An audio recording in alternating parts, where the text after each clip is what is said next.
আমি রতন। আমি শহরের একটি কলেজে পড়াশোনা করি। আজ আমি গ্রামে যাচ্ছি আমাদের বাড়িতে। এই 2 বছর পর আমি বাড়িতে যাচ্ছি। পড়াশোনার চাপের কারণে গত 2 বছর বাড়িতে যেতে পারিনি।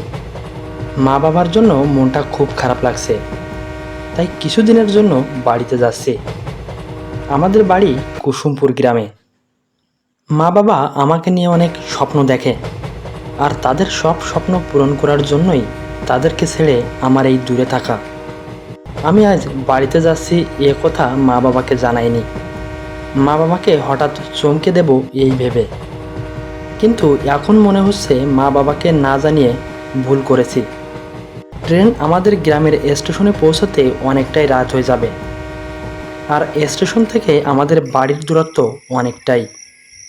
স্টেশন থেকে বাড়ি পর্যন্ত আমাকে পায়ে হেঁটেই যেতে হবে, কারণ এত রাতে আমাদের স্টেশনে কোনো গাড়ি পাওয়া যায় না। এর মধ্যে বাবার মোবাইলে অনেকবার কল করলাম, কিন্তু কল ঢোকাতে পারলাম না, হয়তো নেটওয়ার্কের সমস্যা। এর মধ্যে ট্রেনটি আমাকে আমাদের স্টেশনে নামিয়ে দিয়ে চলে গেল। রাত এখন 10টা ছুঁই ছুঁই। স্টেশন একেবারেই জনমানবহীন। স্টেশনে আমি ছাড়া আর কেউ নেই। আমি স্টেশনে আর কাউকে না পেয়ে গ্রামের রাস্তা দিয়ে হাঁটা শুরু করলাম। আমি যতই সামনের দিকে এগোচ্ছি ততই আমার একটু একটু ভয় হতে শুরু করলো, কারণ আমাদের গ্রামের প্রবেশের ঠিক আগেই একটি শ্মশান ঘাট আছে। আমাদের গ্রামের লোক মারা গেলে সেখানেই পোড়ানো হয়। ছোটবেলা থেকেই শুনতাম আমাদের ওই শ্মশানে নাকি ভয় আছে। এসব ভাবছি আর হাঁটছি।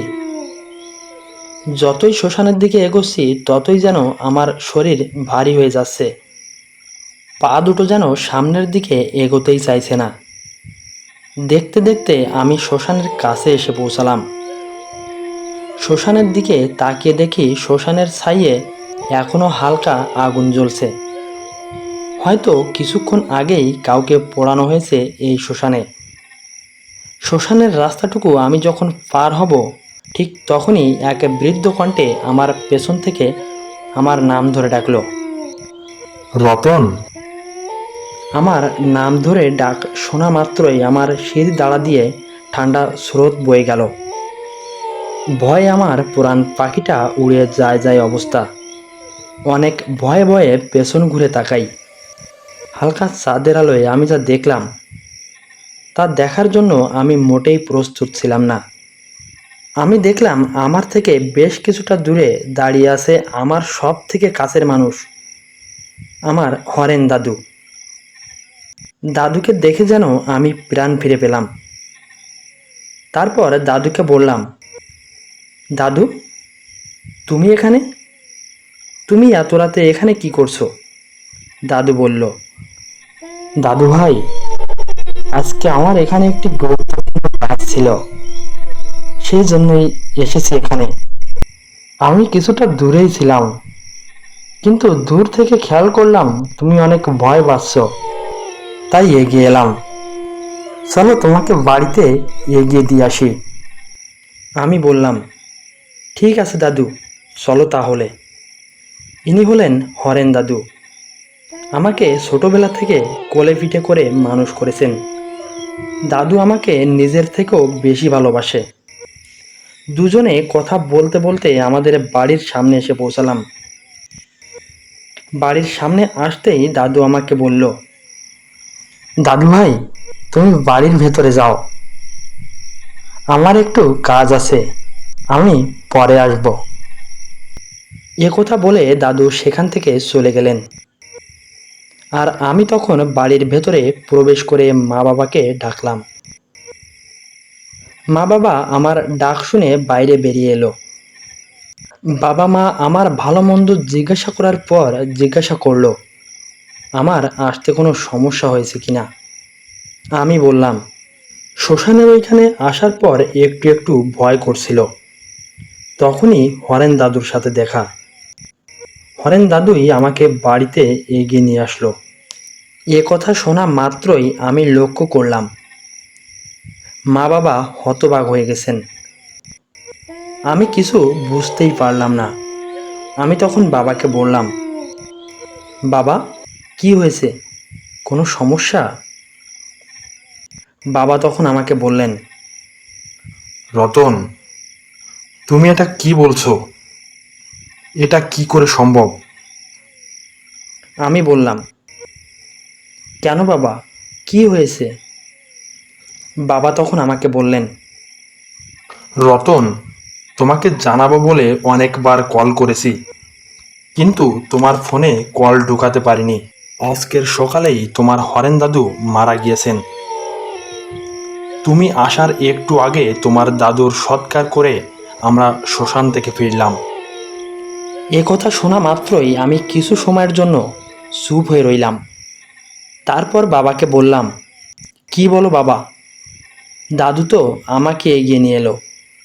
বাবা আমাকে বলল, বেশি চিন্তা করো না, রাতে খাওয়া শেষ করে ঘুমিয়ে পড়ো। তারপর আমি রাতে শুয়ে শুয়ে শুধু দাদুর কথাই চিন্তা করতে লাগলাম। আমি বুঝতে পারলাম, কেউ কাউকে বেশি ভালোবাসলে মৃত্যুর পরেও ভালোবাসার মানুষকে ছেড়ে যেতে চায় না। আসলে হরেন দাদুর পৃথিবীতে আমি ছাড়া আর কেউ ছিল না বললেই চলে।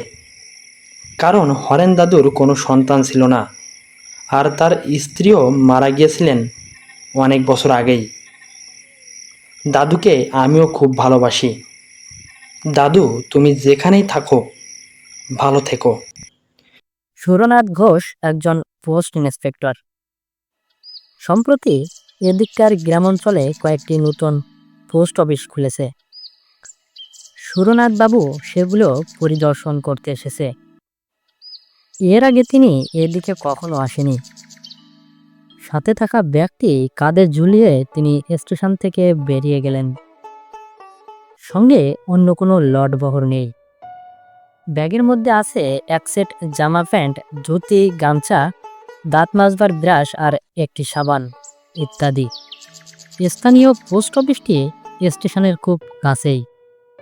পোস্ট অফিসে আছেন একজন পোস্টমাস্টার এবং একজন পিয়ন। পোস্ট অফিসের ঠিক পেছনে একটি বাড়িতে পোস্টমাস্টার সপরিবারে থাকেন।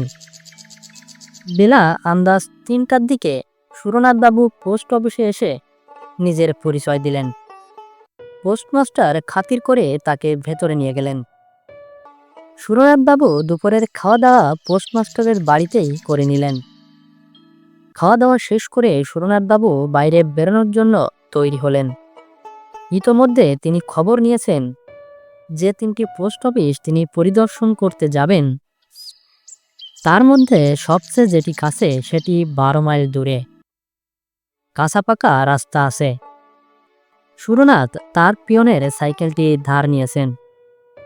আজ সন্ধ্যার সময় ওই গ্রামে পৌঁছাবেন। কাল সকালে পোস্ট অফিস তদারক করে সন্ধ্যার আগেই ফিরে আসবেন। তারপর আবার অন্য পোস্ট অফিসের উদ্দেশ্যে যাত্রা করবেন। সাইকেলটি নিয়ে সুরনাথবাবু বেরোনোর উদ্যোগ করছেন। তখনই পোস্ট অফিসের পিয়ন সুরনাথবাবুকে বললেন, এখান থেকে মাইল 5-6 দূরে রাস্তাটি দুভাগ হয়ে গেছে। ডাইন হাতের রাস্তাটিতে গেলে একটু ঘুর পড়ে বটে, কিন্তু আপনি ওই রাস্তাটি দিয়েই যাবেন কিন্তু। সুরনাথ জিজ্ঞাসা করলেন, কেন? বাঁ হাতি রাস্তাটি কি দোষ করেছে? ও রাস্তাটি খুব একটা ভালো হয়। সাইকেলে করে সুরনাথ বেরিয়ে পড়লেন। কয়েক মিনিটের মধ্যেই তিনি পোস্ট অফিসের গ্রাম পার করলেন। তারপর অবারিত মুক্ত দেশ। দেশটা বর্ণসংকর। জায়গায় জায়গায় ঘন বন আছে। কোথাও কোথাও নরম মাটির বুক ছিঁড়ে রুক্ষ পাথরের ঢিপি মাথা তুলেছে। এই বিচিত্র ভূমির উপর দিয়ে নির্জন পথটি এঁকে বেঁকে চলেছে। আকাশে পৌষ মাসের স্নিগ্ধ সূর্য, বাতাসে আতপ্ত আরাম। সুরনাথ প্রফুল্ল মনে মন্থর গতিতে চলেছেন। মাত্র 12-14 মাইল পথ সাইকেলে যেতে কতই বা সময় লাগবে। সুরনাথের বয়স 35 বৎসর। মাঝারি দৃঢ় শরীর, মুখশ্রী মোটের উপর সুদর্শন। তিনি বিপত্নিক। বছর তিনেক আগে তার স্ত্রী মারা গেছেন। আবার বিয়ের প্রয়োজন তিনি মাঝে মাঝে অনুভব করেন, কিন্তু স্ত্রী মারা যাওয়ার পরে ক্ষণিক স্বাধীনতাটুকু যে তিনি লাভ করেছেন তা বিসর্জন দিতেও তার মন চায় না। তিনি যখন 6 মাইল পথ অতিক্রম করেছেন তখন সূর্য পশ্চিম দিকে অনেকখানি ঝুলে পড়েছে। সামনে দুটি পথ ক্রমশ আলাদা হতে হতে ধনুকের মতো বেঁকে গেছে। মাঝখানে উঁচু জমি, তার উপরে বিভিন্ন গাছ মাথা তুলে দাঁড়িয়ে আছে। কোথা থেকে ক্ষুদ্র একখণ্ড মেঘ এসে সূর্যকে ঢেকে দিল। চারিদিক অস্পষ্ট ছায়াচ্ছন্ন হয়ে গেল। সুরনাথ পথের সন্ধিস্থলে দাঁড়িয়ে গেলেন। সামনে পেছনে পাশে দূরে কোনো জনমানব নেই। কেবল সূর্যের মুখের উপর এক টুকরো মেঘ লেগে আছে, যেন সূর্য মুখোশ পড়েছে। সুরনাথ একটু চিন্তা করলেন, এখনো 6-7 মাইল পথ বাকি। 8 ঘন্টার মধ্যেই সূর্য অস্ত যাবে। অন্ধকার হওয়ার আগে যদি গন্তব্যস্থলে পৌঁছাতে না পারেন, বিভ্রান্ত হওয়ার সম্ভাবনা। পোস্ট অফিসের পিয়ন বলেছিলেন বাঁ হাতের রাস্তাটা ভালো নয়, কিন্তু দৈর্ঘ্যে ছোট, সুতরাং বাঁ হাতি রাস্তাটা দিয়ে যাওয়াই ভালো। সুরনাথ সাইকেলে চড়ে বাঁ হাতি রাস্তাটাই ধরলেন। পিয়ন মিথ্যা বলেননি। পথ অসমতল এবং পাথরে ভর্তি, কিন্তু সাবধানে চললে আছাড় খাওয়ার ভয় নেই। সুরনাথ সাবধানে অথচ দ্রুত সাইকেল চালালেন। সূর্যের মুখ থেকে মেঘ কিন্তু নড়ল না। মনে হলো মুখে মুখোশ পরেই সূর্যদেব অস্ত যাবেন। মিনিট 20 সাইকেল চালাবার পর সুরনাথ সামনে একটি দৃশ্য দেখে আশান্বিত হলেন। অস্পষ্ট আলোতে মনে হলো অনেক দূরে ছোট ছোট কুঠির দেখা যাচ্ছে। আরও কিছু দূর অগ্রসর হওয়ার পর পাশের দিকে চোখ ফিরে সুরনাথ ব্রেক কষলেন। একটি ছোট মাটির কুঠির যেন মন্ত্র বলে রাস্তার পাশে এসে দাঁড়িয়েছে। আশেপাশে অন্য কোনো কুঠির দেখা যাচ্ছে না। এই কুঠিরটি যেন গ্রামে প্রবেশের মুখে প্রহরীর মতো দাঁড়িয়ে আছে। সুরনাথ রাস্তার ধারে সাইকেল থেকে যেখানে নামলেন সেখান থেকে 3 গজ দূরে কুঠিরের দাওয়ায় খুঁটিতে ঠেস দিয়ে এক যুবতী বসে আছে। সুরনাথের চোখের সাথে তার চোখ চুম্বকের মতো আবদ্ধ হয়ে গেল। চাষার মেয়ে, গায়ের রং মাজা পিতলের মতো ফিতাব, দেহ যৌবনের প্রাচুর্যে ফেটে পড়ছে। মুখের গড়ন দৃঢ়, মাথায় অগোছালো চুলের প্রান্তে একটু তামাটে ভাব, চোখের তারা বড় বড়। পরনে একটি কস্তাপার শাড়ি। সধবা কি বিধবা কি কুমারী বোঝা যায় না। তার দিকে কিছুক্ষণ তাকিয়ে থাকলে মনে হয় যেন আগুন রাঙা চুল্লির দিকে চেয়ে আসি। হ্যাঁ গা, তুমি কোথায় যাবে গো? যুবতী প্রশ্ন করলেন। দাঁতগুলো ঝকঝকে সাদা, গলার স্বর গভীর ও ভরাট, কিন্তু কথা বলার ভঙ্গি গ্রাম্য। সুরনাথের বুকের মধ্যে ধকধক করে উঠল। দীর্ঘকালের অনভ্যস্ত এক অন্ধ আবেগের স্বাদ তিনি অনুভব করলেন, কিন্তু তিনি লঘুচেতা লোক নন। সবলে আত্মসংযম করে তিনি বললেন, রতনপুর। যুবতী দাওয়ার কিনারায় পা ঝুলিয়ে বসে মুক্ত কণ্ঠে হেসে উঠল। তার হাসিতে প্রগল্পতা ছাড়াও এমন কিছু আছে যা পুরুষের স্নায়ুতে আগুন ধরিয়ে দিতে পারে। শেষে হাসি থামিয়ে সে বলল, রতনপুর? সে তো অনেক দূর গো, যেতে যেতেই রাত হয়ে যা, পৌঁছতেই পারবে না। সুরনাথ রাস্তার দিকে চাইলেন। দূর থেকে যে গ্রামের আভাস পেয়েছিলেন সন্ধ্যার ছায়ায় তা মিলিয়ে গেছে। তিনি উদ্বেগের স্বরে বললেন, তাহলে গ্রামে কি কোথাও থাকবার জায়গা আছে? এখানেই থাকো না। সুরনাথ চমকে যুবতীর দিকে চাইলেন। যুবতীর দৃষ্টিতে দুরন্ত আহ্বান, আরো কত রহস্যময় ইঙ্গিত। সুরনাথের বুকের মধ্যে রক্ত তোলপাড় করে উঠল। তিনি শরীর শক্ত করে নিজেকে সংবরণ করলেন। আস্তে আস্তে বললেন, ইয়ে মানে বাড়ির পুরুষেরা সবাই কোথায়?" যুবতী দূরের দিকে দেখিয়ে বলল, তারা মাঠে গেছে, সারা রাত ধান পাহারা দেবে। মাঠে ধান পেকেছে তো, পাহারা না দিলে চোরে চুরি করে নিয়ে যাবে। সুরনাথ কণ্ঠের মধ্যে একটা সংকোচ অনুভব করলেন। বললেন, তা যদি অসুবিধে না হয় তা এখানেই থাকবো। যুবতী আবার খিলখিল করে হাসল। প্রায় অন্ধকারে তার হাসিটা বিদ্যুতের মতো ঝলসে উঠল। সে বলল, তোমার গাড়ি দাওয়ায় তুলে রাখো, আমি আসছি। যুবতী ঘরে প্রবেশ করল। একটি মাদুর এনে দাওয়ার এক পাশে পেতে দিল। এক ঘটি জল ও গামছা খুঁটির পাশে রেখে বলল, হাত মুখ ধোও, চা খাবে তো? আমি এখনই তৈরি করে আনছি। যুবতী ঘরের মধ্যে চলে গেল। সুরনাথ হাত মুখ ধুয়ে মাদুরে বসলেন। ঘরে প্রদীপ জ্বলে উঠল। আলোর পিঠ বর্ণধারা দাওয়ার উপর এসে পড়ল। বাইরে নিশ্ছিদ্র অন্ধকার চরাচর গ্রাস করে নিয়েছে। সুরনাথ বসে চিন্তা করতে লাগলেন। তার মানসিক অবস্থার বর্ণনা অনাবশ্যক। তীরবিদ্ধ হরিণ, আগুনের দিকে ছুটে যাওয়া পতঙ্গের মানসিক অবস্থা কে কবে বিবৃত করেছে? এই নাও, চা এনেছি। চা দিতে গিয়ে আঙুলে আঙুলে একটু ছোঁয়াছুঁই হলো। আমি রান্না চড়াতে চললুম। সুরনাথ ক্ষীণ স্বরে আপত্তি তুললেন, না না, আমার জন্য আবার রান্না কেন? ঘরে যদি মুড়ি মুরগি কিছু থাকে তাই খেয়ে শুয়ে পড়বো। ও মা, মুড়ি মুরগি খেয়ে কি শীতের রাত কাটে গো? রাত উপসী হাতি টলে। তোমার অত লজ্জায় কাজ নেই, 1 ঘন্টার মধ্যেই রান্না হয়ে যাবে। যুবতী চলে গেল। সুরনাথ চায়ের বাটিতে চুমুক দিলেন।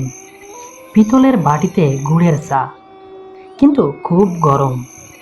তাই ছোট ছোট চুমুক দিয়ে পান করতে করতে তার শরীর বেশ চাঙ্গা হয়ে উঠল। সুরনাথ লক্ষ্য করলেন, কুটিরের মধ্যে 2টি ঘর, একটি রান্নাঘর, অপরটি বোধহয় শোবার ঘর। তিনি অনুমান করলেন, দাওয়ায় মাদুরের উপর তার শোয়ার ব্যবস্থা হবে। কোনো মতে রাত কাটিয়ে ভোর হতে না হতেই তিনি চলে যাবেন। ঘণ্টাখানেক পরে যুবতী দরজার কাছে এসে বলল, এই যে ভাত বেড়েছি, খাবে এসো। সুরনাথ উঠে ঘরের মধ্যে প্রবেশ করলেন। বাইরের ঠান্ডার তুলনায় ঘরটা বেশ গরম। বিছানার সামনে ভাতের থালা, প্রদীপটি কাছে রাখা হয়েছে। আয়োজন সামান্যই, ভাত, ডাল এবং একটি চচ্চড়ি জাতীয় তরকারি। যুবতী গৃহস্থলীর অতি সাধারণ কথা বলতে বলতে ঘরের এদিক ওদিক ঘুরে বেড়াতে লাগলো। সুরনাথ লক্ষ্য করলেন, রান্না করতে করতে যুবতী কখন পায়ে আলতা পরেছেন। যুবতী সুরনাথের সঙ্গে সহজভাবেই কথা বলছে, অথচ তিনি হু হা ছাড়া কিছুই বলছেন না। বিপদের সময় যে ডেকে ঘরে আশ্রয় দিয়েছে, খেতে দিয়েছে, তার সঙ্গে অন্তত 2টি মিষ্টি কথা বলার প্রয়োজন রয়েছে। তিনি শামুকের মতো খোলের ভেতর থেকে গলা বাড়িয়ে বললেন, তো তোমার নাম কি? কামিনী। নামটি তপ্ত লোহার মতো সুরনাথের গায়ে ছ্যাক করে লাগলো। তিনি শামুকের মতো আবার খোলের ভেতর প্রবেশ করলেন। খাওয়া শেষে সুরনাথের হাত মুখ ধোয়া হলে কামিনী বলল, পাশের ঘরে বিছানা পেতে রেখেছি, শুয়ে পড়ো গিয়ে। সুরনাথের বুক ধড়াস করে উঠল। তিনি তোতলা হয়ে গিয়ে বললেন, হ্যাঁ, না না, আমি বাইরে মাদুরে শুয়েই রাত কাটিয়ে দিব। ও মা, বাইরে শুবে কি? শীতে যে পুরো জমে যাবে। যাও, বিছানায় শো গিয়ে। সুরনাথ কথা কাটাকাটি করলেন না। কামিনী রাত্রে কোথায় শোবে প্রশ্ন করলেন না। শাস্তি পাওয়া আসামির মতো ঘরে দীপ জ্বলছে, মেঝের উপর খড় বিছিয়ে তার উপর তশক পেতে বিছানা। সুরনাথ প্রদীপ জেলে রেখেই শুয়ে পড়লেন। চোখ বুজেই তিনি পাশের ঘরের খুটখাট ঠুনঠান শব্দ শুনতে লাগলেন। ইন্দ্রিয়গুলো অতি মাত্রায় তীক্ষ্ণ হয়ে উঠেছে। তার মনের উত্তাপ একটি সুদীর্ঘ নিঃশ্বাসে বেরিয়ে এলো। চোখ বুজে অনেকক্ষণ শুয়ে থাকবার পর তিনি আচ্ছন্নের মতো হয়ে পড়েছিলেন। হঠাৎ তার আচ্ছন্ন ভেঙে গেল। তিনি চোখ খুলে দেখলেন কামিনী নিঃশব্দে কখন তার বিছানার পাশে এসে বসেছেন। তার মুখে বিচিত্র হিংস্র হাসি। 3 দিন পর্যন্ত সুরনাথ যখন ফিরে এলেন না, তখন পোস্টমাস্টার বাবু উদ্বিগ্ন হয়ে উঠলেন। কেবল সুরনাথের জন্য নয়, সেই সঙ্গে পোস্ট অফিসের সম্পত্তি, সাইকেলটিও গেছে। পোস্টমাস্টার পুলিশে খবর দিলেন। পুলিশ খোঁজ নিল। সুরনাথের যে 3টি পোস্ট অফিসে যাওয়ার কথা, সেখানে তিনি যাননি। পুলিশ তখন রীতিমতো তদন্ত আরম্ভ করল। 7 দিন পরে সুরনাথকে পাওয়া গেল। বাঁহাতি রাস্তায় একটিও কুঠির নেই। সেই রাস্তার পাশে তার মৃতদেহ পড়ে আছে। সাইকেলটি কাছেই মাটিতে লুটিয়ে পড়ে আছে। তার পাশে সুরনাথের ব্যাগ রয়েছে। ব্যাগের মধ্যে জামা কাপড়, ধুতি, গামছা সব কিছুই মজুদ আছে। কিছুই খোয়া যায়নি। সুরনাথের দেহেও কোনো আঘাতের চিহ্ন নেই, কিন্তু দেহটি প্রাচীন মিশরীয় মমির মতো শুকনো ও স্থির চর্মসার হয়ে গেছে, যেন রক্তচোষা বাদুড় দেহটাকে শুষিয়ে নিয়েছে। পোস্টমাস্টার এবং পিয়ন যখন লাশটি দেখলেন, তখন পিয়ন মাথা নেড়ে বললেন, আরে ডাইনির হাতে পড়েছিল রে। কামিনী ডাইনি এখনো ওর তল্লাটে আছে। মায়া বিস্তার করে ওনাকে টেনে নিয়েছেন। আমি ইন্সপেক্টর বাবুকে সাবধান করে দিয়েছিলাম। আমি বলেছিলাম বাঁ হাতের রাস্তাটা ভালো নয়, কিন্তু কিন্তু উনি শুনলেন না।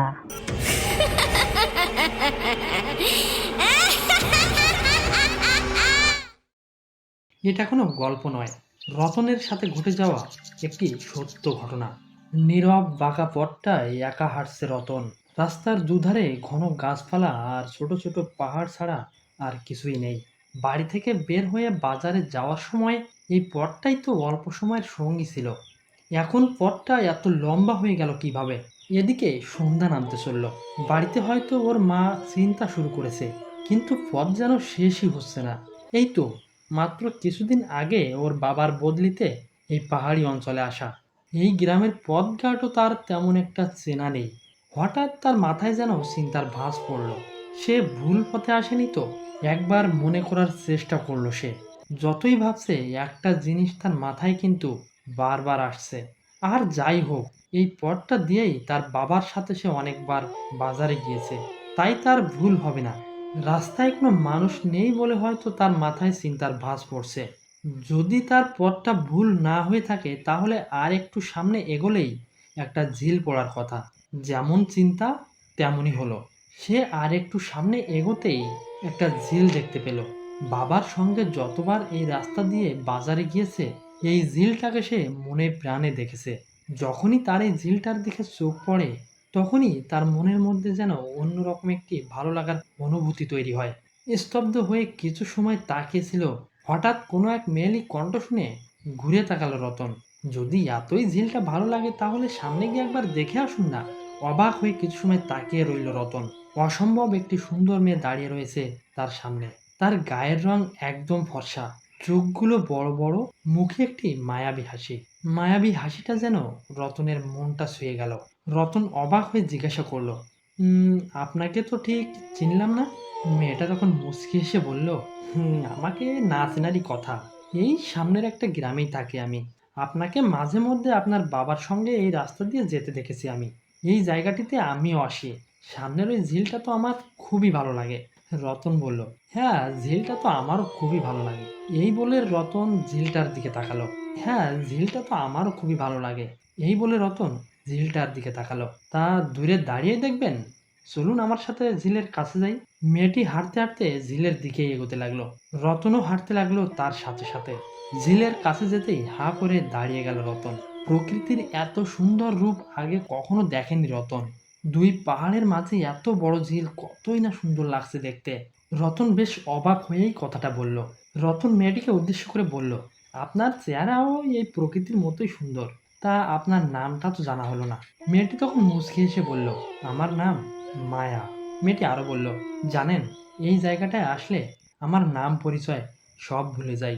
মনে রাখতে চাই না আমি কে, কি বা আমার পরিচয়। মন চায় সারাদিন এখানেই থেকে যাই, আর কোথাও না যাই। এই জায়গাটাই আমার পরিচয় হোক, এই জায়গাটাই হোক আমার ঘর। একটু চুপ হয়ে দাঁড়িয়ে গেল মায়া। তারপর আবার বলল, তবে জানেন তো, এই জায়গাটার ব্যাপারে লোকমুখে অনেক বদনাম আছে, যার কারণে গ্রামের কেউই এই ঝিলটার দিকে সহজে আসে না। রতন অবাক হয়ে বলল, কি বদনাম? আমিও শুনেছি, কিন্তু কখনো নিজের চোখে দেখিনি। শুনেছি এই ঝিলটাতে নাকি একটা ডাইনি থাকে। গ্রামের অনেক ছেলেই নাকি এই ঝিলের কাছে নিখোঁজ হয়েছে, তাদের লাশও কখনো পাওয়া যায়নি। তাদের প্রত্যেকেই শেষবারের মতো এই ঝিলটার কাছেই দেখা গিয়েছিল। আপনি বলুন তো, এটা কি কখনো সত্য হতে পারে? তারপর রতন হেসে বলল, এই অন্ধবিশ্বাস মানুষকে শেষ করে দিবে। এই না বলে যেই রতন মেয়েটির দিকে তাকিয়েছে, সঙ্গে সঙ্গেই বেশ অবাক হতে হলো তাকে। মেয়েটি কোথাও নেই। এক মুহূর্তের মধ্যেই যেন মেয়েটি উধাও হয়ে গেল কোথায়। আশেপাশে কোথাও মেয়েটির চিহ্ন মাত্র নেই। মেয়েটি গেল কোথায়? হঠাৎ রতন দেখল মেয়েটি ঝিলের উপরে শূন্যে ভাসছে। মেয়েটি শূন্যে দাঁড়িয়েই দুহাত উঁচু করে রতনকে ডাকতে লাগলো, রতন, এই তো আমি এখানে, তুমি এখানে চলে আসো। জানো রতন, এই ঝিলে না অনেক শান্তি। দুনিয়ার কোনো কষ্ট ধরতে পারবে না এখানে আসলে। ঝিলে নামো রতন, ঝিলে নামো। মায়ার কণ্ঠটা যেন আগের থেকে একটু ভয়ানক হয়ে উঠেছে। রতন তখন ভয়ে সেখান থেকে তড়িঘড়ি করে দৌড় দিল। দৌড়াতে দৌড়াতে সে বাড়িতে পৌঁছে যায়। সে রাতেই তার ভীষণ জ্বর আসে। এভাবে কয়েকটা দিন থাকার পর সে সুস্থ হয়ে যায়, কিন্তু মাঝে মাঝে সে ওই ঝিলের স্বপ্ন দেখত। এটাই ছিল আজকের সত্য ঘটনা। ভিডিওটি ভালো লাগলে একটি লাইক দিতে ভুলবেন না, এবং নতুন হয়ে থাকলে চ্যানেলটি সাবস্ক্রাইব করে আমাদের পাশেই থাকবেন। বাবা, তুই নাকি ভূত দেখেছিলি, বলো না ওই গল্পটা। শোনো তাহলে, ঘটনাটি ঘটে এখান থেকে প্রায় 30 বছর আগে। তখন আমি সবেমাত্র নতুন বিয়ে করেছি। তখন তোমার দাদুর, অর্থাৎ আমার বাবার, গ্যাস্ট্রিক আলসার হয়েছিল পেটে। তার জন্য মাঝে মধ্যেই শহর থেকে ওষুধ আনা লাগতো। শহরের দূরত্ব আমাদের বাড়ি থেকে প্রায় 50 কিলোমিটার। তখন যাওয়া আসার একমাত্র মাধ্যম ছিল নৌকা। এত দূরের পথ শহরে একবার গেলে ফিরতে রাত হয়ে যেত। একদিন আমি তোমার দাদুর জন্য শহরে ওষুধ আনতে চলে যাই। ওষুধ নিয়ে আমি নদীর পাড়ে এসে অপেক্ষা করতে থাকি নৌকার জন্য, কিন্তু নৌকা আসতে অনেকটাই দেরি করে ফেলে। অনেকক্ষণ অপেক্ষা করার পরে শেষ বিকেলে একটি নৌকা আসে।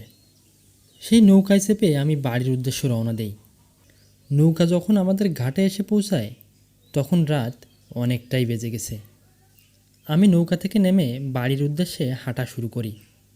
যেহেতু কোনো যানবাহনের ব্যবস্থা নেই আর রাস্তা খুবই খারাপ, রাস্তার দুপাশে ছিল ঘন জঙ্গল। আমার মনের মধ্যে তখনও কোনো ভয় কাজ করছিল না, কিন্তু আমি বুঝতে পারিনি আমার জন্য সামনে কী অপেক্ষা করছে। সম্পূর্ণ রাস্তাটাই তখন ফাঁকা, জনমানব শূন্য। হাতে আমার ওষুধের প্যাকেট ছাড়া আর কিছুই নেই। নদীর ঘাট থেকে আমাদের বাড়ি আসার আগে তোমার মামার বাড়ি পড়ে।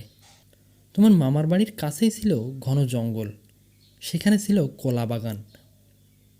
আমি আগে থেকেই জানতাম সেখানে একটু ভয় আছে, তাই আমি সেখানে পৌঁছানোর আগে আমার মনের ভিতর একটু ভয় কাজ করছিল। মনের ভিতর একটু একটু ভয় নিয়ে আমি যখন হাঁটছি, তখন হঠাৎ করে বাগান থেকে আমার সামনে একটি ছাগল বেরিয়ে আসে। আমি প্রথমেই ভেবেছিলাম এটি হয়তো একটি সাধারণ ছাগল। ছাগলটি ঠিক আমার সামনে হাঁটছিল। আমি যত জোরেই হাঁটার চেষ্টা করি না কেন, ছাগল আর আমার দূরত্ব কোনোভাবেই কমছিল না। দূরত্বটা যেন একই রকম ছিল। আমি তখন মনে মনে ভাবতে থাকি, এই ছাগল এত জোরে হেঁটে কোথায় যাবে? কারণ একটু বাদেই সামনে রাস্তা ভাঙা, যেখান থেকে এই ছাগল পেরোতে পারবে না। এমনকি কোনো মানুষও লাফ দিয়ে পেরোতে পারে না। মানুষদের সেখান থেকে জলে নেমে যেতে হয়। এরকম ভাবছি আর হাঁটছি। ভাঙার ঠিক সামনে আসলেই লক্ষ্য করলাম ছাগলটি এক লাফে ভাঙাটি পেরিয়ে গেল। যেটি ছিল একটি সাধারণ ছাগলের পক্ষে অসম্ভব, কারণ ভাঙাটি ছিল অনেক বড়, যেটা একটি ছাগল তো দূরের কথা, একজন মানুষও পেরোতে পারবে না। ছাগলের এই লাফ দেওয়া দেখে আমি চমকে গেলাম। আমি বুঝতে পারলাম এটা আসলে কোনো সাধারণ ছাগল নয়। তখন আমি মনে মনে সৃষ্টিকর্তার নাম নিতে থাকলাম। আমি দেখলাম ছাগলটি লাফ দিয়েই কলা বাগানের ভিতর ঢুকে গেল। এটা দেখার পর আমি খুব দ্রুত জলে নেমে সেখান থেকে ভাঙাটা পার হয়ে তোমার মামার বাড়ির ভিতর ঢুকে গেলাম। তোমার মামার বাড়ির দাদুর সাথে সব কিছু খুলে বললাম। তোমার দাদু হয়তো বুঝতে পেরেছিল আমি খুব ভয় পেয়ে গেছি। তখন তোমার দাদু আমাকে নিয়ে আর একটা লাইট আমার হাতে দিয়ে কলা বাগানে দেখতে গেল। তোমার দাদু আমাকে এক জায়গায় দাঁড় করিয়ে রেখে সে বাগানের বিভিন্ন জায়গা ঘুরে ঘুরে দেখল আসলে ছাগলটা গেল কোথায়। ছাগলের কোনো চিহ্নই পাওয়া গেল না। তখন আমার আর বুঝতে কোনো বাকি রইল না আসলে এটা কি। আজও আমার কাছে ঘটনাটি রহস্যময় থেকেই গেল। আমি এখনও বুঝতে পারি না এটা আসলে ছাগল ছিল নাকি অন্য কিছু। যদি ছাগলই হবে তাহলে ওই ভাঙা ওই ছাগলের পক্ষে লাফিয়ে পেরোনো কোনো মতেই সম্ভব না। এটাই ছিল সেই ঘটনা। তারপর থেকে আমি আর কখনো ওই রাস্তায় রাত গভীর হওয়ার পরে একা একা চলাফেরা করিনি।